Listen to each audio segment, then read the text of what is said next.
தேனி வட்டாட்சியர் அலுவலகம் முன் 16ஆம் தேதி மாலை 6 மணி அளவில் கிராம நிர்வாக அலுவலர்கள் ஆர்ப்பாட்டத்தில் ஈடுபட்டனர்.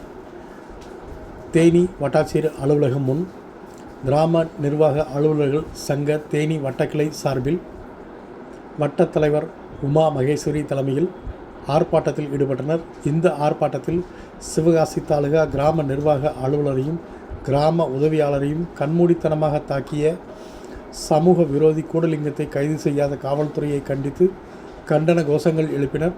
மேலும் வருவாய்த்துறை அலுவலர்களுக்கு பணி பாதுகாப்பு சட்டம் வேண்டுமென்றும் சமூக விரோதி கூடலிங்கத்தை குண்டர் சட்டத்தில் கைது செய்ய காவல்துறை நடவடிக்கை எடுக்க வேண்டும் என்றும் கண்டன கோஷங்கள் எழுப்பினர். இந்த ஆர்ப்பாட்டத்தில் கிராம நிர்வாக அலுவலர்கள் சங்க தேனி வட்டக்கிளை சார்பில் 10க்கும் மேற்பட்ட கிராம நிர்வாக அலுவலர்கள் கலந்து கொண்டு கண்டன கோஷங்கள் எழுப்பி ஆர்ப்பாட்டத்தில் ஈடுபட்டனர்.